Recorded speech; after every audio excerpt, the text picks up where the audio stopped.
If you've ever waited for a piece of paper that felt like your whole life depended on it, then you know the kind of quiet terror I'm talking about.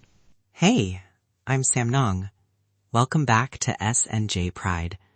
Today I want to tell you about the years the ocean lived between us and a single envelope that changed everything. And I'm James. If you're sitting with that ache of distance right now, this one's for you. We'll share what we lived and what actually helped. Not legal advice, just lived truth. The morning we said goodbye at the airport felt like a movie, only there was no music, just fluorescent light and the tug of 2 suitcases. I remember pressing my forehead to the shuttle window and watching you shrink into the crowd. Right. Wait, did you actually run back to the car one last time? I remember you swearing you forgot a charger or something. I did. Of course I did. I went back and grabbed a silly paperback and then stood in line again like an idiot. It's ridiculous later, but in that moment, any excuse to stall felt priceless. Practical things became rituals fast. A voicemail at 9 every night, a coffee receipt saved in a shoebox, and our private code word, green light, for when one of us needed to say, I'm scared, without unloading everything. Green light. Yeah. You used it once, and I still listen to that voicemail sometimes when the day gets long. You sounded small on it, like a kid needing permission, and it kept me steady. The paperwork turned out to be its own kind of grief. At first, I thought the worst would be missing you. Then I learned how crushing a stamped incomplete could feel. But the paperwork hits different. It really does. A clerk who shrugs, a form that asks you to explain your life in a tiny box labeled other. We translated documents, hunted down old birth records, and learned to be obsessively exact because indignity didn't help the cause. That part made me so angry. I wanted to storm every office and shout, he's not a checkbox, he's my life. Instead, we learned to be boringly meticulous. Triple copies, tracked mail, ritualized receipts. And still, there was the low point. The embassy delayed our case twice. A family crisis hit here, and I didn't tell you the first day because I thought I could carry it alone. And then 3 days of silence stretched out between us. I'll be honest, I felt abandoned. I couldn't tell if you dropped away or if something worse had happened. Did you consider just telling me the first day? Because hiding it made my mind run to the worst. You're right. I should have told you immediately. I didn't because I was ashamed of asking for help. I thought shielding you would protect you. That was cowardly. From that day forward, I promised myself one small rule. Any uncertainty, text the word receipt and send a photo. That became my fix.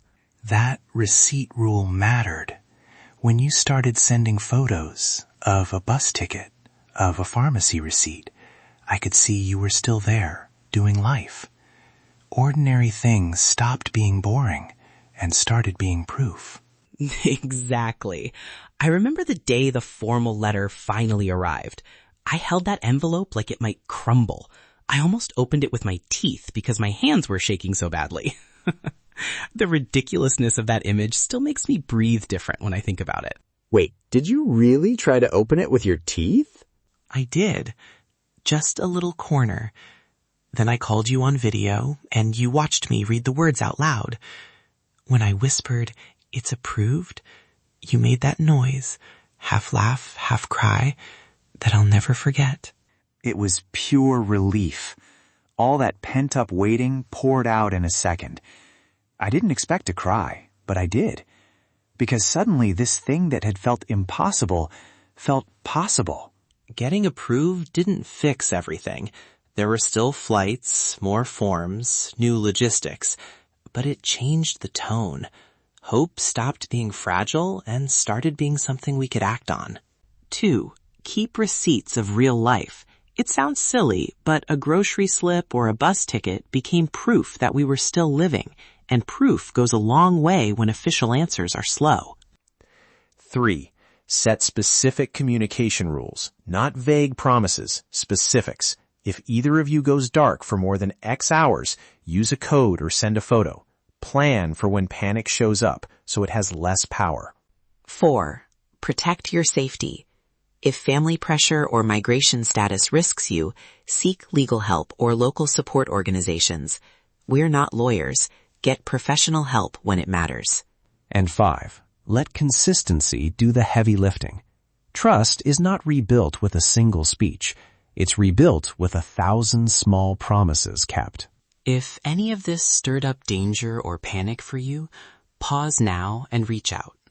We're not therapists. If you need legal or mental health support, contact organizations in your area.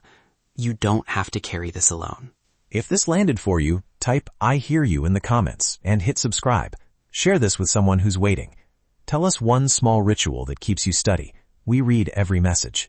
Thank you for sitting with us. Take a breath. Remember, you are not alone. We chose each other across oceans and forms, and we keep choosing each other, one tiny, stubborn act at a time. I hear you. You're not alone. We see you.